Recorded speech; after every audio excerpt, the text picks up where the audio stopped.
That is so true. It's part of like that adulting being overrated, faking it until you're making it. Yeah, yeah. And, you know, I think it's a good thing.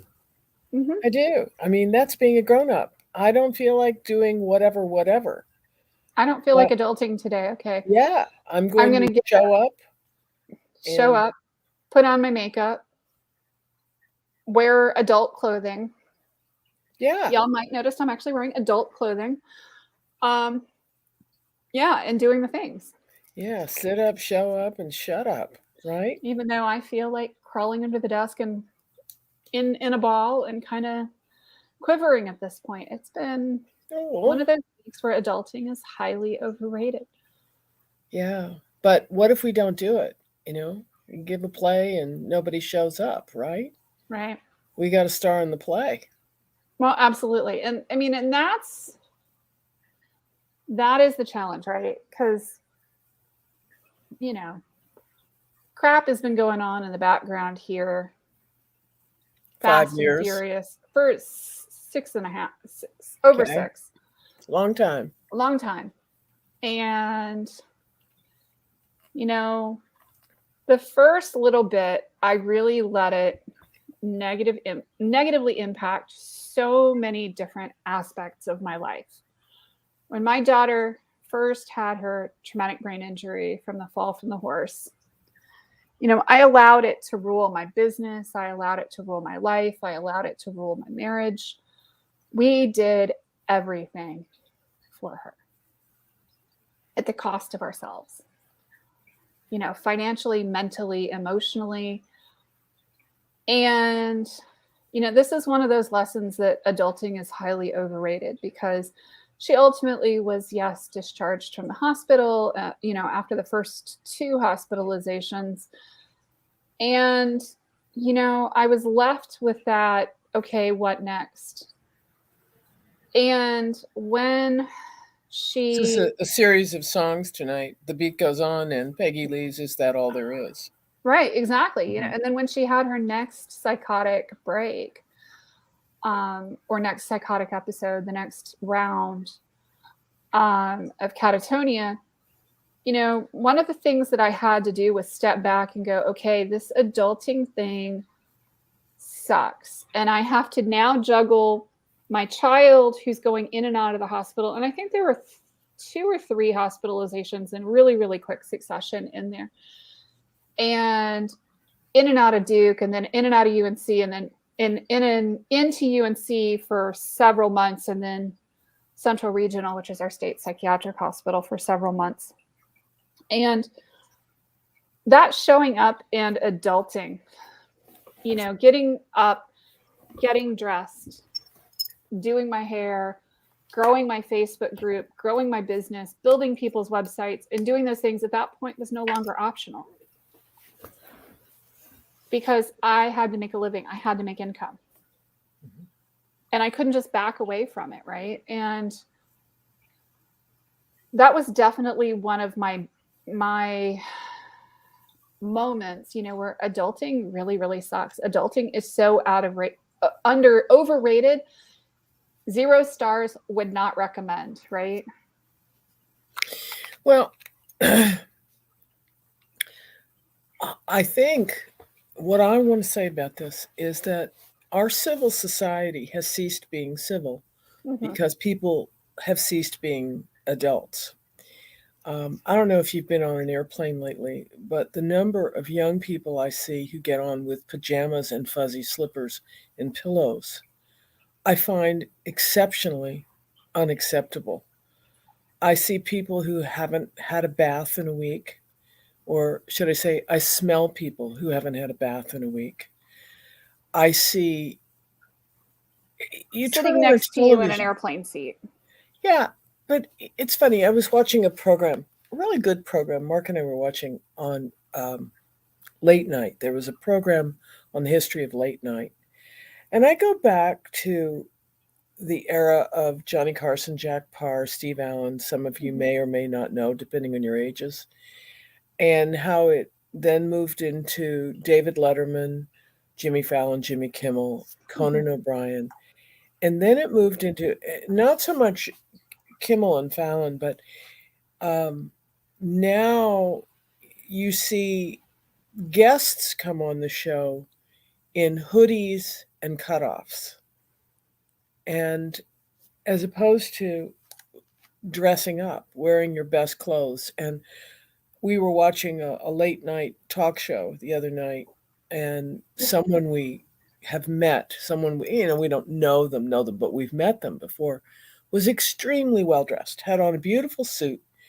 She had on um, Louboutin shoes. I mean, she really, Cartier bracelet. She really put on her best face to be on television. And I sent her a text saying a message saying, "You look like $1,000,000. Good for you." And I think how few people respect themselves or their hosts well enough to be adults, to look the part, um, to brush their hair, to put on makeup, to wear appropriate clothing for the forum. And you're on late night and you've got on a designer suit and it's very dressy, and I think, yeah, that's appropriate. I've got on a pair of jeans and I have on a cashmere turtleneck. Well, you don't all see the jeans, but the sweater is appropriate for the forum that we're in. A tank top wouldn't be. Uh, but people don't think like this anymore. Or how many times do you go into a restaurant, a nice restaurant, and women have not done their hair? I'll get to men in a minute. They just pile it in a ponytail on top of their head, or um, just the lowest common denominator, which to me is, I don't feel like being an adult today. I don't. It's too much work. I don't want to adult.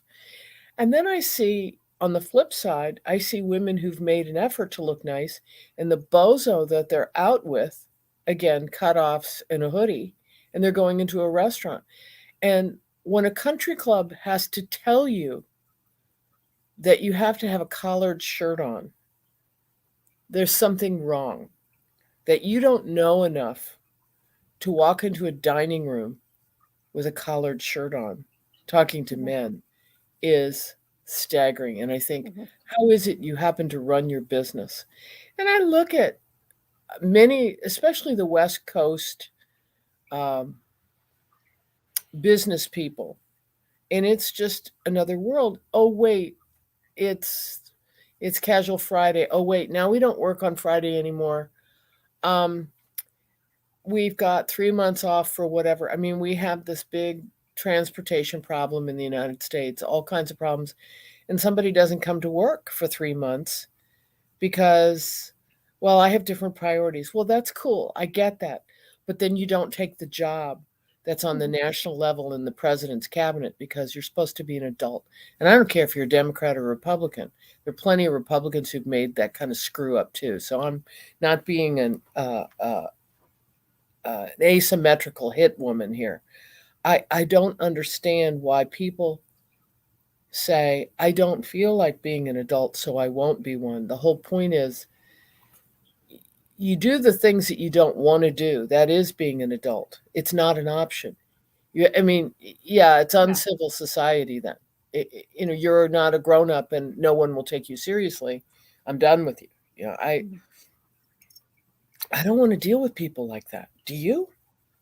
Well, I mean, it's just, I got to say, I deal with people like that all the time. I deal with people who have, social media, I think, magnifies it. Amen. Social media definitely lowest common denominator magnifies childish temper tantrums and anonymity. You can be a hit woman without being seen.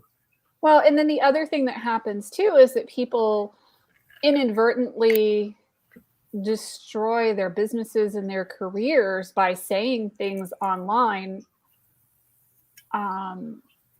that not rising above the noise. Careful about what you're posting and how you're posting and how you're presenting it. And that's well put. curation of content matters no matter what side of the political spectrum you're on, no matter what kind of business you have. You know, I've seen a lot of people that are like, well, I don't really care because I'm sure all of my clients are leaning one way or the other. Well, maybe, maybe not. Well, And yeah. it And can have career limiting consequences. Now, if you're okay with living with those consequences, great. But I think a yeah, lot of times we don't fully understand the ramifications of our behavior, especially in the online world. And, you know, honestly, curating everything I say, filtering what I say, filtering how I'm saying it sucks. Being an adult is highly overrated. You know, I would much rather be an adult than a child. well, yes, and but there are definitely times where the hard life decisions that are going on behind the scenes, you know, and having to Oh, show up when you don't feel like it really suck. mhm, mhm. Um, You made a point that I, again, back to the I forget what it was called. I apologize. It was The Story of Late Night, I think is what it's called. It was on mhm, Netflix or it was on Prime. But they said that in the early days, it's only a recent thing with Colbert and The mhm, Daily Show that people never, ever gave away their political leanings because they didn't want to alienate half of their audience. Whereas now, you can't be in late night unless you do that. And they were talking about how Jimmy Fallon was in trouble by being too soft on Trump because he said, "Can I mess up your hair?" And then the network told him, "No, you can't do that. You have to lean on." Anyway, that's how it is. But how careful Carson and Leno were to never let on. They said, "Well, we've got 100% of an audience. We want to keep it. I don't want half of them to sit it out." I mhm. thought that was now that's being an adult to me. That is It's being an adult. you have Yeah. an opinion, and you're choosing for the sake of your business. Oh, wait, you employ how many hundreds of people? You want to keep them employed. Therefore, you're going to keep your mouth quiet. And I think part of this adulting thing, part of the civil society thing, is good manners. And Mhm. that's another thing that's gone out the window. I mean, listen, all of you know me out there. I have the world's worst potty mouth. I mean, not the world's worst, but close to it. And it's simply not okay a lot of the time to do that and to say these things to people. It's Mhm. just not okay. It's offensive. And that's why you get bleeped on a network because it's offensive. And we all now are in social media where we can say this because we're not on NBC, ABC, CBS. And I think, is the world a better place now? I don't know. Tell me what you think. I'd be curious, yeah, because I think that there are ways that the world is a better place. And I think that there are ways where the world is definitely not a better place. You know, struggling to come up with exact examples right now.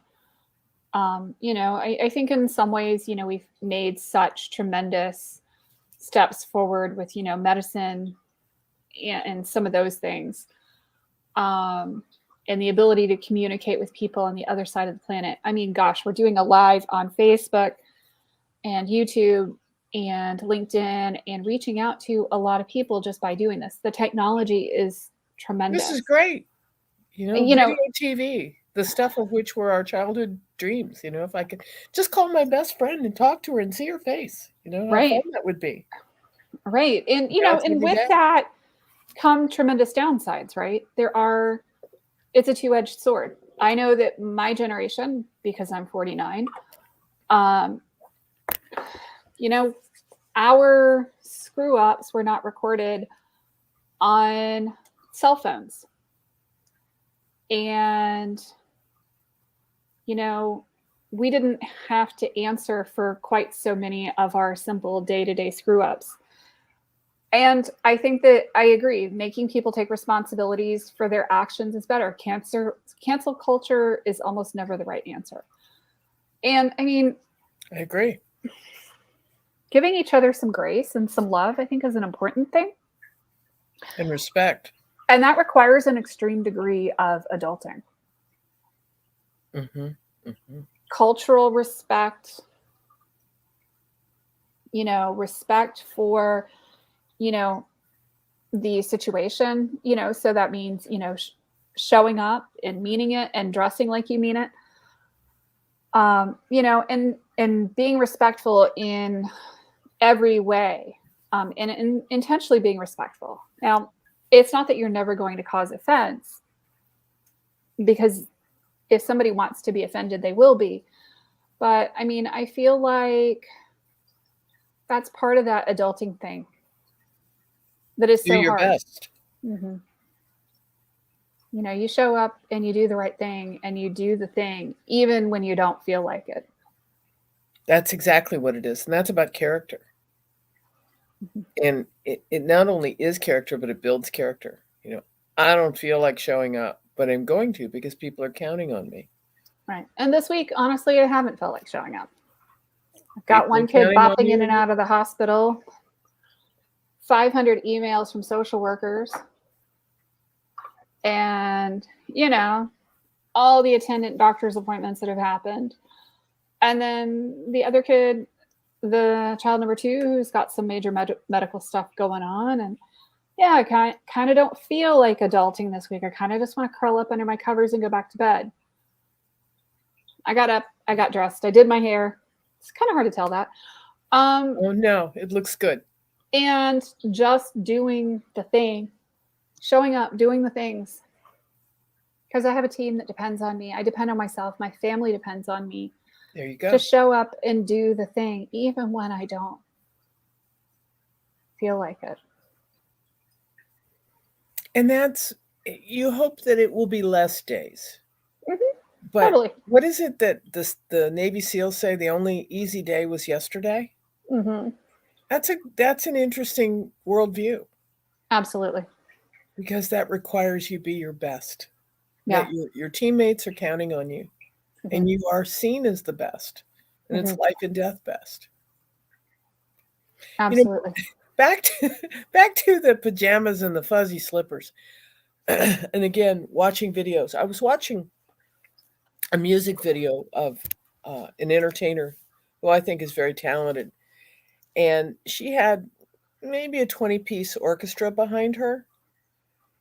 And again, everything but the fuzzy slippers. People were not well dressed. But here's another thing, and I don't know where this came in. It's a very European thing, and we adopted it 30 plus years ago. What the heck is with all the plastic water bottles, and why do you think that's okay on stage? Why not have a glass of water? But what's with the and then crunch, crunch, the sound of water bottles, or it's sloppy looking. What is up with that? Well, I don't think people are given a glass anymore. I get They're that. given a water bottle. I don't understand why. But wait a minute. 30 years ago, on stage, nobody had a glass of water, much less a bottle of water. You had the discipline to wait an hour before getting a drink. Now, I don't know anything about playing woodwind instruments or reed instruments. I don't know. But growing up, going to concerts, I didn't see anybody drinking a glass of water or a bottle of water or a bottle of Coke or a glass of Coke or anything. They waited. They had the discipline to wait. They did not need the detritus of bottles on the stage to take away from the event or the formality or do you know what I mean? We've got all this casual crap. I've never had bottles on stage, so I'm kind of curious about that. Yeah, take a look at some videos and you see orchestras with bottles all over the place. And I think, what's up with that? And I can't defer gratification. Scott Peck wrote the book, The Road Less Traveled. First page, first sentence, something like that. First paragraph, anyway. I can't quite tell you where it was. Is life is hard. Meaning it's going to take some discipline. It's going to take some deferring gratification. It's going to take some putting Mhm. somebody ahead of you. It's going to it's going to involve saying no to yourself. And Mhm. you look at a whole generation of cocaine, and to me, that's a whole generation of people who cannot say no to themselves.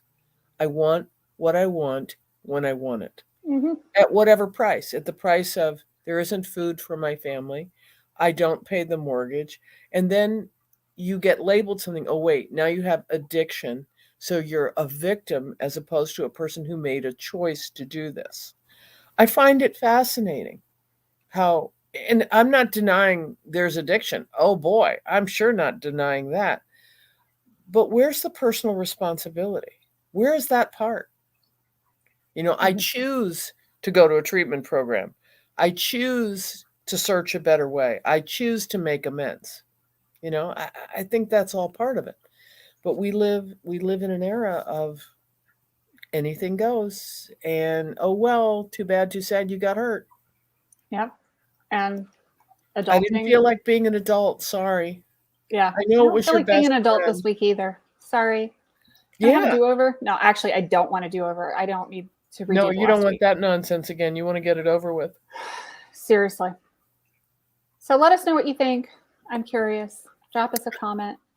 I would. And And y'all remember I was a divorce lawyer for 20 some years, and most people were there because somebody didn't want to be an adult. interesting insight. Hmm. Yeah. Adulting in marriage is Yeah, not easy. you can't be married without adulting. You can't stay married without adulting. Absolutely. Putting someone else ahead of you, or the Mhm. famous line from the woman, "It's not fair. I should have fun. I should be doing things I want to do. Why do I have to take care of children?" Because you chose to get pregnant and have 3 children. I know, but it's not fair. And I can't tell you how many times I heard that, as opposed to Haley saying, "It's a tough adulting week. I've got 2 sick kids, and I gotta do what I gotta do." Mm, Fair comes once a year in the fall. yeah. Yes, fair is where you get cotton candy, right. No. Life is not fair, nor is No. it always easy.